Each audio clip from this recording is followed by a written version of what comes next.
Si las puertas se te han cerrado, recuerda que siempre hay una puerta abierta para ti. Puerta Abierta, un programa con el doctor Guillermo Torres.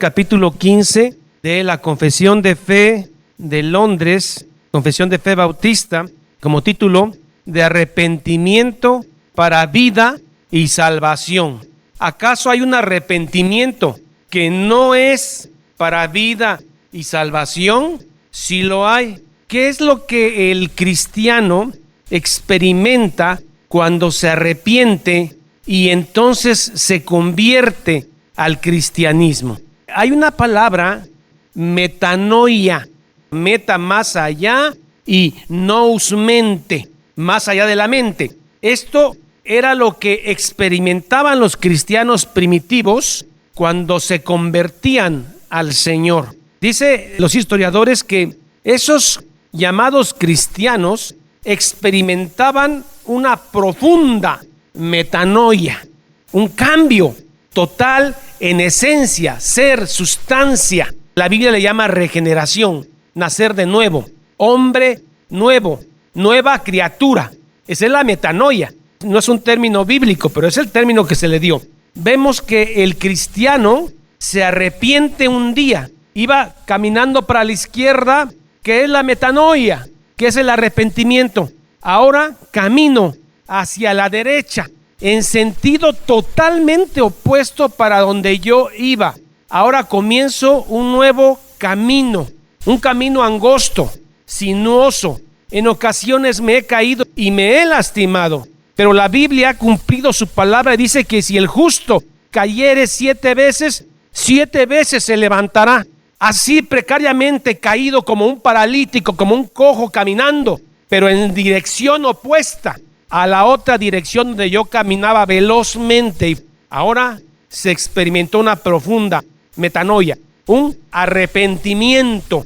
Yo ya presenté un arrepentimiento por la gracia de Dios, porque este es un don de Dios, es una gracia evangélica. Ya no tengo que arrepentirme. La Biblia dice que sí, que una vez que te arrepientes, debes continuarte arrepintiendo día a día, porque día a día pecamos. El cristiano cuando peca siente un profundo dolor en su ser, porque sabe que ha ofendido a su Dios, que es 3 veces santo. Y entonces el cristiano experimenta algo que se llama contrición. Yo no despreciaré a un corazón contrito y humillado, que es la contrición, arrepentimiento por haber obrado en desacuerdo a los valores de Dios. Y hay un temor profundo de volver a pecar.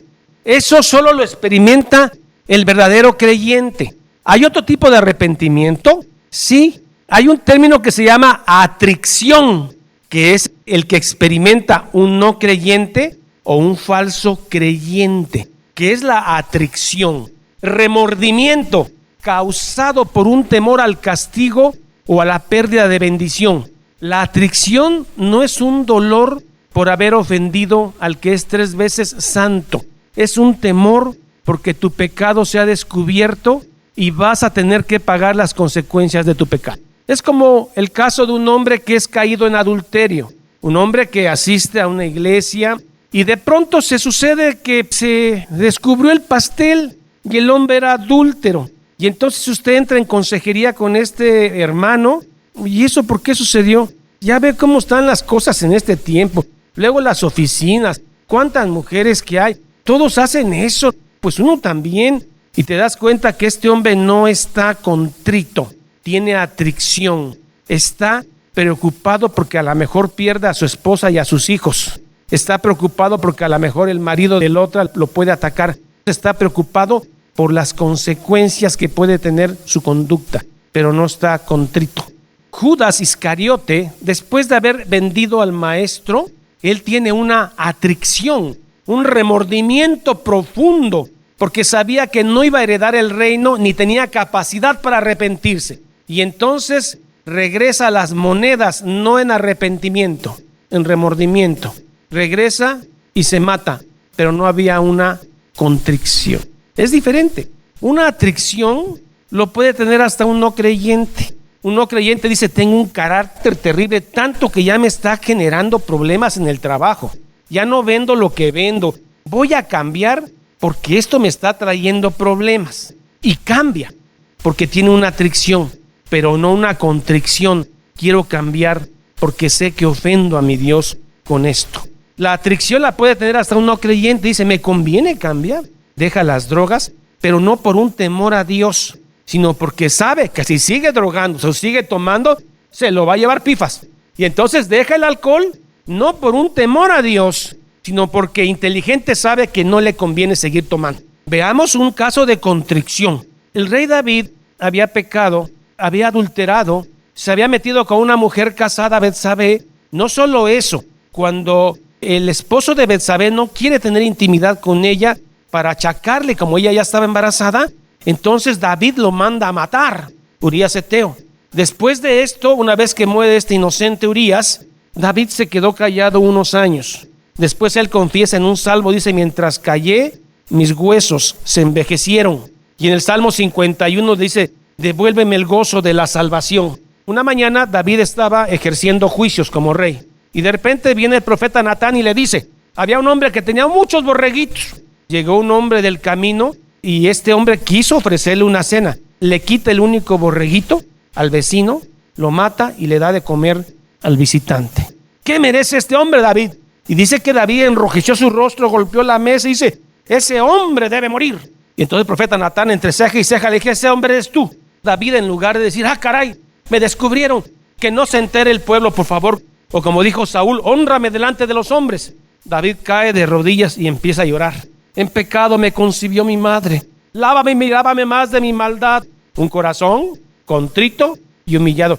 No hay pecado tan grande que Dios no pueda perdonar en este mundo, si hay contrición y arrepentimiento de parte del penitente. No hay pecado tan grande que Dios no pueda perdonar, siempre y cuando haya arrepentimiento. Y el arrepentimiento no es un don del hombre, es una gracia evangélica, es un regalo de Dios. Así que si usted sabe que está ofendiendo al Señor y en lugar de tener contrición está teniendo atracción, dígale: Señor, ¿por qué no siento dolor por mi pecado? ¿Por qué no me duele pecar?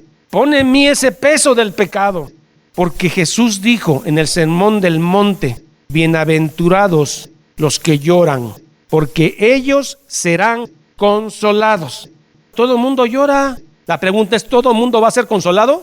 No, los que lloran por su pecado. La pregunta es: ¿quién llora por su pecado? El verdadero creyente. El creyente tiene contrición por su pecado. El creyente se dio cuenta un día, por gracia evangélica, que era pecador y que necesitaba de Cristo para nacer de nuevo, don de Dios. Dígale al resto del mundo si es pecador. ¿Pecador? ¿De qué? ¿Cuándo? No, pero la Biblia dice: ¿y eso a mí qué? Yo no soy pecador, porque él no ha tenido esa gracia evangélica de saber que eres pecador. En cambio, el verdadero creyente sabe que es pecador, llora por su pecado. Bienaventurados los que lloran, y sabe que Cristo lo redime, lo justifica, lo santifica, lo hace hijo de Dios y lo glorificará algún día. Bienaventurados los que lloran. Otro caso de constricción: Pedro. Señor, donde quiera que tú vayas, yo te voy a seguir y no permitiré que te lleven a la cruz. Cállate, Pedro, porque antes que el gallo cante, me negarás 3 veces. El Evangelio de Lucas dice que cuando Pedro lo negó 3 veces, Jesús voltea, Jesús ya estaba atado, y se quedan viendo ambos. Y Pedro empieza a llorar, no como llora Judas, sino como llora un cristiano cuando peca. Inconsolable Pedro, sabía que había ofendido al maestro. Pedro estaba, como David, contrito. Saúl estaba como Judas, con atracción. Si usted está pecando, violando la ley de Dios y no tiene dolor, preocúpese. Dígale: Señor, dame esa gracia evangélica que es que yo sienta tristeza, que hace que usted se vuelva más sensible al pecado, el exponerse a la Escritura. Sé más ahora que soy pecador y que necesito del perdón. Y después hay que arrepentirse día a día hasta el último día de nuestra vida. En algunos hermanos, su conversión, su metanoia es muy evidente. Ellos recuerdan el día, la hora, la tarde de su conversión. Se me invitó a un culto. Lo que el predicador dijo fue tan duro para mí que no me pude parar de ese asiento. Caí, lloré, derramé mis lágrimas. Era hora de cerrar el templo y yo no podía dejar de llorar. Fue un día maravilloso, pero no todo es así. Hay quienes no recuerdan su momento exacto de la conversión, pero saben que son creyentes porque aman a Cristo. Y es que no puede ser igual, por ejemplo, el momento de la conversión de un hombre que ha estado en las drogas, el alcohol por 40 años y de pronto Dios le da esa gracia evangélica de arrepentimiento. No es lo mismo el arrepentimiento de un joven de 20 y tantos años que ha crecido en un hogar cristiano, que bendito sea Dios no se ha expuesto a las maldades y perversiones de este mundo. No puede ser igual. Pero no quiere decir que no sea genuino. Los dos pueden ser genuinos, porque hay gente que puede externar llanto y realmente no tiene un verdadero arrepentimiento. Vamos a pasar entonces a nuestra confesión de fe, capítulo 15. El arrepentimiento es fruto de la regeneración. ¿Qué es la regeneración? Nacer de nuevo. Nicodemo le dice a Jesús, ¿cómo puedo encontrar la vida eterna? Y uno piensa que Jesús le va a decir, bueno, pues tienes que hacer muy buenas obras, tienes que ganarte el cielo, tienes que asistir a tal lugar. No, le dice, es necesario solamente una cosa, nacer de nuevo. Y nace por voluntad de carne y de sangre, sino de mi Padre que está en los cielos. Nacer de nuevo, nuevo hombre, regeneración. El fruto de la regeneración es el arrepentimiento. No puedes decir que hay regeneración si no te has arrepentido. Y el arrepentimiento es un don de Dios. Todo, de principio a fin, la salvación depende de Dios, no de ti. ¡Qué maravilla! Tú no tienes nada que hacer para salvarte. El que Dios lo ha salvado y regenerado va a hacer buenas obras, porque es nueva criatura. El que es regenerado y salvo por naturaleza, por metanoia, va a hacer buenas obras. No para salvarse, por gratitud al que lo salvó. Para que cuando alguien llegue al cielo no se aplauda a la espalda y diga, qué buena fe tuve, qué buenas obras me aventé en la tierra. Como lo dijo el escritor de un himno precioso. Solo traigo la cruz de Cristo en mi mano, a la cual me aferro. No tengo nada más. El punto 1 dice así: a aquellos de los elegidos que se convierten en la madurez, habiendo vivido por algún tiempo en el estado natural, antes de conocer a Cristo, y habiendo servido en Él mismo a diversas concupiscencias y placeres, Dios al llamarlos de manera eficaz, Dios al llamarlo eficazmente, les da arrepentimiento para vida. Yo pensé que el hombre se arrepentía. No, el hombre se arrepiente porque Dios le da la gracia de arrepentirse. A los que Él conoció antes que el mundo fuera, a los que el Padre le dio al Hijo, ninguno se perderá. Aquellos que son elegidos que se convierten en la madurez, habiendo vivido por algún tiempo en estado natural. Tito 3:2-5. Pablo le está escribiendo una carta a su discípulo griego que es Tito. Recuerden que Tito no era judío, era griego, convertido al cristianismo. Que a nadie difamen, porque usted es creyente, porque usted es de Cristo. ¿Cómo va a andar difamando? Ahora, ¿quiénes son los que difaman? Son falsos creyentes, por lo cual el nombre de nuestro Señor es blasfemado. Que a nadie difamen, que no sean pendencieros, peleoneros, sino amables, mostrando toda mansedumbre para con todos los hombres. Porque nosotros también éramos tiempo pasado. Muchas cosas éramos en otro tiempo insensatos, rebeldes, extraviados, esclavos de concupiscencia y deleites diversos, viviendo en malicia y envidia, aborrecibles y aborreciéndonos unos a otros. Pero ahora ya no. Yo me enojo con un hermano. Eventualmente caen estas cosas, pero ya no es como dice esto, viviendo. Su forma de vida ya no es esta. Usted ya no vive en esto. Lucha contra esto. Y cuando pierde, ¿qué es lo que hace? Llora porque ha ofendido a su Señor. Y entonces va a ser consolado. Puede caer, pero usted se arrepiente porque ya hay dolor por estas cosas. Romanos: si el mal que no quiero hacer, eso hago, y el bien que quiero hacer, eso no hago. Esta ley que mora en mis miembros. Pero hay una lucha, ya no un conformismo con, así hizo todo el mundo, hermano. Pues sí, pero el ser humano así es, todos pecan. Eso es atricción. Tratas de justificar el pecado, no es contrición. Primera de Timoteo 1:13. Vamos a ver cómo era Saulo antes de ser Pablo. Habiendo yo sido antes blasfemo. Blasfemia es un pecado muy grande contra Dios. Perseguidor de ¿qué? Cristianos. E injuriador. A algunos decía que era cristiano y no eran cristianos y les daban arrastrones. Punto y coma, dice. Mas fui recibido a misericordia porque lo que hice por ignorancia, en incredulidad, al no creer en Cristo, y era ignorante. Pero la gracia de nuestro Señor fue más abundante que Él, más abundante con fe y el amor que es en Cristo Jesús. Metanoia, arrepentimiento, contrición. Por eso Pablo decía, de los pecadores, el primero, yo. Y de los apóstoles soy un abortivo. Ese es un hombre espiritual.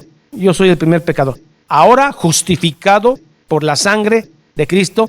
Recuerden que la justificación es la justicia de Cristo, se te atribuye a ti. No es que seas justo y el pecado tuyo se le transfirió a Cristo. Lucas 19:8. La conversión de Chaparrito Zaqueo, ladrón de camisa blanca y corbata. Entonces Zaqueo, puesto en pie, dijo al Señor: he aquí, Señor. Ya está arrepentido. Metanoia profunda, regenerado, nueva criatura, con arrepentimiento para salvación. No solo esto, quiere restituir lo agraviado. He aquí, Señor, yo sé que soy ladrón, la mitad de mis bienes doy a los pobres, y si en algo he defraudado a alguno, se lo devuelvo cuadruplicado. Contrición, gracia evangélica, arrepentimiento genuino. Punto 2. Si bien no hay nadie que haga el bien y no peque, he robado y cosas de esas, pero ¿quién no lo hace? Pero así que digamos pecador, no he sido tan malo. Trabajo, sostengo a mi esposa, no le pego, no soy borracho. ¿De qué pecado me hablas? Ellos no saben que son pecadores, nosotros sí. Fue una gracia evangélica. Si bien no hay nadie que haga el bien y no peque, Eclesiastés 7:20, ciertamente no hay hombre justo en la tierra que haga el bien y nunca peque. Ahora el cristiano no peca, sí peca, pero llora, contrito, se arrepiente y Dios le perdona. Vayamos a 1 de Juan 1:9. Si confesamos nuestros pecados, ¿por qué los confesamos? Porque tuvimos dolor por haber pecado contra nuestro Señor. Él es fiel y justo para perdonar nuestros pecados. No solo eso, limpiarnos de toda maldad. Si decimos que no hemos pecado, le hacemos a Él mentiroso y la palabra no está en nosotros. Los cristianos pecamos todos los días, porque la Biblia dice: hasta el que pueda hacer el bien y no lo hace, es pecado. Porque yo no hago nada contra nadie. Nada más no ayudo a la viuda, porque si apenas me alcanza para mí. El que pueda hacer el bien y no lo hace, le es tomado por pecado. Y los mejores hombres, caray, hasta Pablo, Pedro también, Santiago, Jacobo, Policarpo, sí, todos ellos. Y hasta los mejores hombres dentro del cristianismo, mediante el poder y el engaño de la corrupción que habita en ellos. El diablo hace lo suyo, seducir, pero tú, con tu debilidad en la carne, concibes el pecado con concupiscencia. Tenemos 3 enemigos: el mundo, el diablo y la carne. El mayor enemigo nuestro somos nosotros mismos. Pablo le dice a Timoteo una carta: cuídate de las falsas doctrinas y de ti mismo. El Señor comenzó la buena obra con usted y la va a terminar. No confíe en usted, confíe en Él. Si usted confía en usted, te va a decepcionar. Confíe en Él, que Él va a terminar la buena obra en usted. Y los mejores hombres, mediante el poder y el engaño de la corrupción que habita en ellos, junto con el predominio de la tentación, ahí sí se encarga el enemigo. Si a usted le gustan rubias, pone rubias; le gustan morenas, pone morenas. Y el engaño de la corrupción que habita en ellos, junto con el predominio de la tentación, pueden caer en grandes pecados y provocaciones. Dios, en el pacto de gracia, ha provisto misericordiosamente que los creyentes que pequen y caigan de esta manera tan aparatosa sean renovados mediante el arrepentimiento para salvación. El arrepentimiento que David tenía, Pedro que negó al maestro. Pero hay un pacto de gracia. Comienza desde Génesis 3, pero veamos en Jeremías 32:40. Es Dios hablando. sobre este pacto de gracia que Él va a actuar en nuestros corazones malvados. Dice, y haré con ellos pacto eterno, que no me volveré atrás. ¿Qué es volverse atrás? ¿Le vendo un terreno? No, mejor no se lo vendo. Pacto eterno del cual no me echo atrás, de hacerles bien. ¿A quién le va a hacer bien? A los que son suyos. Y pondré mi temor en el corazón de ellos. Arrepentimiento. ¿De dónde viene? De Dios. En el no creyente no tiene temor de Dios. Hay hombres que tienen vidas tan satisfechas. Tienen dinero, tienen inteligencia, tienen belleza, tienen todo. Tienen una vida tan satisfecha que jamás han vuelto a ver si existe Dios. Al no tener la eternidad no tienen nada. Y pondré mi temor en el corazón de ellos. ¿Quiénes? A los que amó. Para que no se aparten de mí. Jehová comenzó la buena obra, Él la va a terminar hasta el día del fin. Jeremías 31:31. Pacto de gracia. Ese pacto de gracia se consume en la crucifixión. He aquí vienen días, está hablando de Cristo, dice Jehová, en los cuales haré un nuevo pacto con la casa de Israel, la iglesia, con la casa de Judá. No como el pacto que hice con sus padres a través de la ley mosaica, el día que tomé su mano para sacarlos de la tierra de Egipto. Porque ellos invalidaron mi pacto, aunque fui yo un marido para ellos, dice Jehová. Pero este es el pacto que haré con la casa de Israel después de aquellos días, dice Jehová. Daré mi ley en su mente. Está hablando del Espíritu Santo, la obra del Espíritu Santo en la era de la gracia. Y la escribiré en su corazón y seré a ellos por Dios y ellos me serán por pueblo. Y no enseñará más ninguno a su prójimo. ¿Quién le va a enseñar a usted? El Espíritu Santo. Eso no quiere decir que no haya maestros, no, sino que te enseña, que entiendas es el Espíritu. Y ninguno a su hermano le enseñará diciendo, conoce a Jehová, porque todos me conocerán desde el más pequeño hasta el más grande. El pacto de gracia. Vamos al punto 3. Dice, este arrepentimiento para salvación es una gracia evangélica, no viene del hombre, por la cual una persona a quien el Espíritu hace consciente de las múltiples maldades de su pecado mediante la fe en Cristo. Antier comí con unos amigos, les hablé del pecado. Dicen, ¿qué te pasa? Dice, ¿de qué pecado me estás hablando? Hay que mandarte al psicólogo. No hay una convicción de pecado en ellos. ¿Cuál pecado? En el huerto, con Adán y Eva, ahí estabas tú. No tienen percepción de que son pecadores, pero uno sí mediante la fe en Cristo. ¿Qué dice el hijo pródigo después de comer algarrobas con los cerdos? Volviendo en sí, metanoia, gracia evangélica. Dice, volveré a mi padre, porque he ofendido a Dios y a mi padre. Y quizás si mi padre me perdone, me dará un lugarcito por allá. Llega, el viejo lo estaba esperando, corre el viejo, que no era usual que un viejo corriera, y se cuelga del cuello y lo abraza. Te estaba esperando, hijo mío. El becerro gordo es para ti. Hay fiesta en la casa. Que venga la música porque mi hijo que se había perdido ha regresado. Y aparece el hermano envidioso y dice, a mí, yo te he trabajado toda la vida y ni un becerrito me has dado.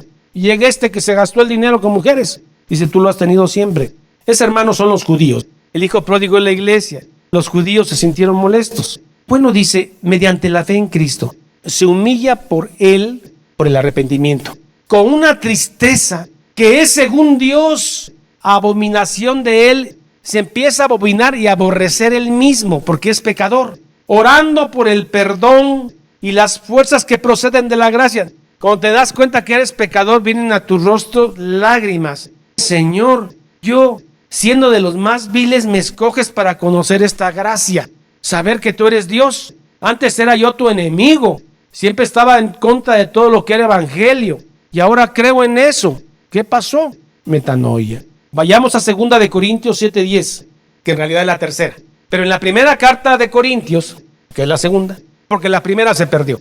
La primera carta de Corintios, Pablo los reprende, porque habían hecho un jolgorio de la cena del Señor. En la cena del Señor se emborrachaban, luego uno andaba con la esposa del papá, y era una cosa muy carnal. Los reprendió duramente Pablo por carta. ¿Y qué pasó con los hermanos de Corintios? Se arrepintieron. Pero hubo que ser a través de la tristeza que es de este mundo para que ustedes se arrepintieran. Porque la tristeza que es según Dios, ¿cómo es la tristeza del mundo? Sin esperanza. ¿Cómo es la tristeza de una mujer, una madre que no ha conocido a Cristo y su hijo se muere? Jamás lo va a volver a ver. Pero ¿cómo es la tristeza de una madre cristiana y su hijo cristiano que muere y sabe que lo va a volver a ver? Es una tristeza según Dios, con esperanza. Porque es la tristeza que según Dios produce arrepentimiento, de que no hay que arrepentirse. No hay que arrepentirse de haberse arrepentido, Eso es lo que está diciendo. Pero la tristeza del mundo produce muerte. Porque he aquí, esto mismo de que haya sido contristados. ¿Quién los contristó? El Espíritu Santo. Porque es según Dios. Mire qué bonitos quedaron. Mire cómo están los corintios. Qué solicitud produjo en ustedes. Qué defensa, qué indignación, qué temor, qué ardiente afecto, qué celo y qué vindicación. En todo os habéis mostrado limpios en este asunto. Mire la contrición que produjo. Seres más espirituales. Porque esa tristeza que tuvieron, contrición, no es como la del mundo, atracción, sino que es para salvación. Orando por el perdón y las fuerzas que proceden de la gracia, con el propósito y empeño, mediante la provisión del Espíritu, de andar delante de Dios para agradarle en todo. Punto 4. Puesto que el arrepentimiento ha de continuar a lo largo de toda nuestra vida, debido al cuerpo de muerte y sus inclinaciones, porque ¿qué tal cuando alguien te hace algo, te quieres ir encima, ¿no? De repente viene esa convicción, hay una contrición, confiesas al Señor tu deseo de pelear y Él te perdona.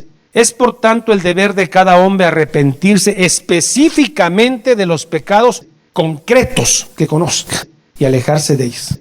Si no puede, pídale ayuda a Dios. Lavaos y limpiaos, dice Isaías 1, 16, 18. Pero se acuerdan del lavamiento de pies con Jesús. Pedro dice, no dejaré que me laves, maestro. Si no te dejas lavar, Pedro, no tienes parte conmigo. Todo el cuerpo lávame, Señor.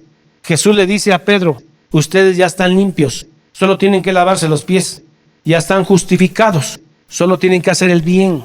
Isaías 1:16 lo dice. Lavaos y limpiaos, quitad la iniquidad de vuestras obras delante de mis ojos. Dejar de hacer lo malo. Solo lávense los pies, porque ya están limpios. Hagan el bien. Punto 5. Tal es la provisión de Dios ha hecho a través de Cristo con el pacto de gracia para la preservación de los creyentes, para salvación, que si bien no hay pecado tan pequeño que no merezca la condenación, mis pecados la verdad son tan chiquitos. La brujería que yo practico es blanca. No hay pecado pequeñitito para Dios. Pecado es pecado.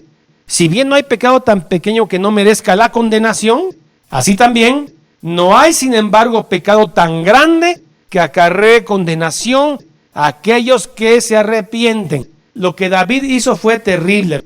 ¿Pero por qué fue perdonado? Porque se arrepintió. Sin arrepentimiento no hay salvación. Hay gente que dice es que yo lo que hice fue terrible. La Biblia dice que si hay un verdadero arrepentimiento, hay perdón de pecados. Y al que más se le perdona, más ama. Pecado tan grande que acarree condenación a aquellos que se arrepienten, lo cual hace necesaria la predicación constante del arrepentimiento. La paga del pecado es muerte. La blasfemia contra el Espíritu Santo es no creer en Cristo. No creer que Cristo es el Señor. Jamás será perdonado. Porque la única forma de ser perdonado, justificado y santificado es creer en Cristo. Salmo 119, 136. Mira lo que es la contrición en un verdadero creyente. Cuando un creyente ha pecado y tiene la gracia del arrepentimiento, dice así: ríos de agua descendieron de mis ojos porque no guardaban tu ley. Cuando uno viola la ley de Dios, ríos de agua corren por nuestros ojos. Si no es así, usted no está siendo contritado. Pero la obra del Espíritu Santo es que usted sea contritado, porque la Biblia dice que un corazón contrito y humillado no despreciaré jamás. Si usted nunca se ha sentido pecador, o siempre se ha justificado porque el mundo es pecador, es muy probable que no conozca la gracia de Cristo. No cabe duda que Dios vino por los enfermos, los pecadores. Señor mi Dios, gracias. Algunos tienen el día, la hora clara de su arrepentimiento para salvación. Otros no, pero sabemos que hemos creído en Cristo y por lo tanto nos hemos arrepentido. Pero ahora, Señor, se da esta situación de que aún hay corrupción en nuestra carne y pecamos, siendo creyentes. Corremos al trono de la gracia y entonces, Señor, declaramos nuestro pecado, nos arrepentimos y usted es fiel y justo para perdonar esa gracia evangélica que viene de lo alto. Esa contrición dada por el Espíritu Santo nos permite arrepentirnos día a día hasta el último día de nuestra vida. Gracias, Señor, por hacernos sentir ese peso del pecado, limpiado por la sangre de Cristo. En el nombre bendito de Jesús. Amén y amén. Jehová es mi pastor, nada me faltará. En lugares de delicados pastos me hará descansar. Junto a aguas de reposo me pastoreará. Confortará mi alma. Me guiará por sendas de justicia por amor de su nombre. Aunque ande en valle de sombra de muerte, no temeré mal alguno, porque tú estarás conmigo. Tu vara y tu cayado me infundirán aliento. Aderezas mesa delante de mí en presencia de mis angustiadores. Unges mi cabeza con aceite, mi copa está rebosando. Ciertamente el bien y la misericordia me seguirán todos los días de mi vida, y en la casa de Jehová moraré por largos días. Salmo 23. Esta es la paz que Dios te da a través de su palabra. Busca un grupo de personas que te ayuden a leer e interpretar la Biblia. Te invitamos a escuchar el programa Puerta Abierta con el Dr. Guillermo Torres, pastor de la iglesia La Familia de Dios. Todos los días por esta estación.